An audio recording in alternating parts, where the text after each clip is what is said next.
Boleh saya berandai-andai? Ya. Andaikan saudara ditunjuk menjadi purek ya atau pudek ya, bidang kemahasiswaan. Oke. Di sini ada 3 hal yang akan saya tanya kepada saudara ya. Pertama, ada yang orang mengkritik tentang kedudukan saudara sebagai purek gitu, pembantu rektor misalnya bidang kemahasiswaan. Dia kritik saudara berkenaan dengan ketidakmampuan saudara, tidak cocok lah di bidang itu. Saudara tidak dekat misalnya dengan mahasiswa. Itu yang pertama. Terus yang kedua, saudara juga sebagai dosen, ya.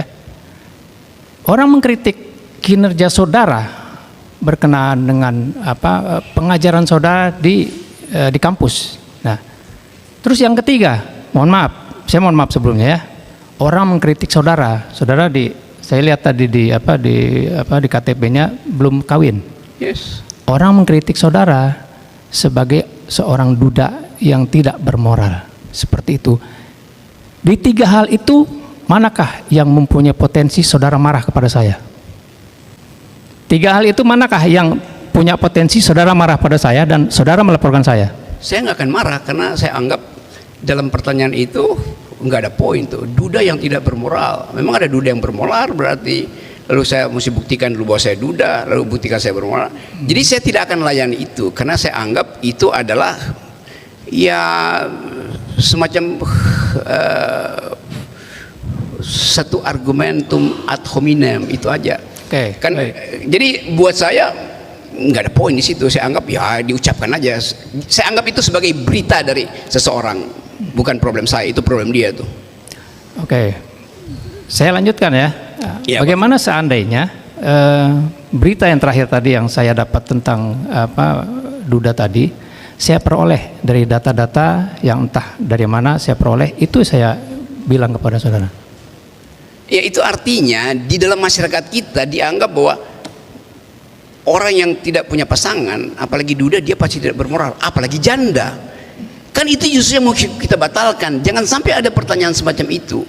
Kan itu pertanyaan dungu sebetulnya tuh yang diucapkan oleh apa namanya tuh mereka yang mengkritik saya lakukan hal itu dan nggak pernah saya anggap itu. Karena kan itu buat apa itu diucapkan itu kan?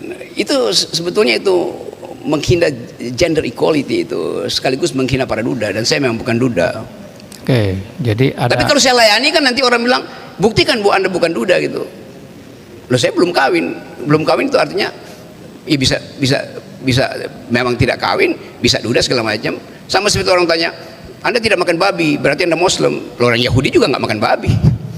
Jadi yang saya mau maksud tadi, di epistemic community of thought itu batal karena tidak ada pendidikan reasoning gitu.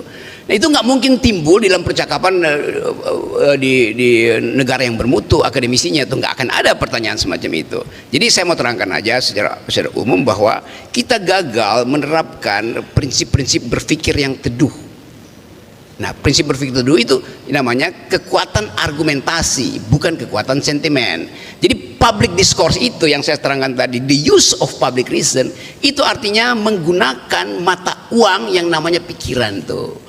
The force of the better argument. Nah, kita seringkali tidak mau pakai mata uang argumen, kita pakai mata uang sentimen. Nah, 3 pertanyaan tadi itu mata uang sentimen, kira-kira begitu. Tapi itu hanya ilustrasi Pak Hakim. Terima kasih. Kalau kita mengkritik seorang publik ya, pejabat itu katakanlah, apa yang patut dikritik dari orang itu? Oke, semua public figure itu bukan cuma pejabat, selebritis juga public figure. Dan selebritis juga kelihatannya begitu, kok masuk dalam wilayah privat. Loh, Anda begitu jadi selebritis, Anda tidak punya lagi wilayah privat.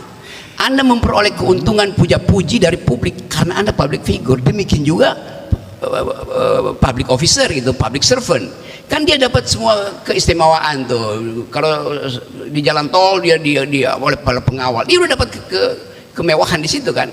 Privacy dia harusnya tidak boleh didalilkan kembali karena dia udah dapat semua kemanfaatan publik. Jadi kalau saya kritik pejabat publik, saya kritik hasil dari kedudukan dia sebagai pejabat publik itu. Saya nggak kritik dia duda atau dia janda atau di segala macam, enggak. Saya kritik yang Anda lakukan itu comply nggak dengan konstitusi. Yang Anda lakukan itu termasuk dalam the use of public reason apa bukan. Jadi itu sebetulnya di situ Di situ nggak ada perasaan bagi saya. Satu-satunya hal yang saya ucapkan, yuk mari kita berargumen itu. Tapi kemudian kalau kalah argumen ya mulai mempersoalkan tuh Anda karena jomblo kan, karena saya kasih contoh misalnya bagaimana supaya lengkap di sini. Saya dikritik karena menghina presiden oleh seorang profesor ekonomi UI namanya Renald Kasali. Saya ucapin di sini ya supaya dicatat. Kata si Renald Kasali, Rocky Gerung itu kasar ucapannya karena jarang bercinta itu. Bayangin coba, datang dari seorang profesor UI itu yang figur publik, dia di figur publik karena dia endorser jamu namanya jamu tolak angin tuh. Nah sekarang dia ucapin itu artinya dia salah minum jamu, dia mestinya minum jamu tolak dungu, kan begitu dasarnya kan. Bagaimana dari seorang profesor datang kausalitas, karena Anda jomblo maka Anda mulut Anda kasar gitu kan. Jadi silakan saudara Kasali ganti iklanmu itu, saya minum jamu tolak dungu karena saya masih dungu, bukan mesti begitu kan. Ini saya kasih kritik aja, ini saya nggak ada urusan personal dengan dia, tapi cara dia berpikir itu menunjukkan bahwa dia nggak paham apa yang disebut the use of public reason.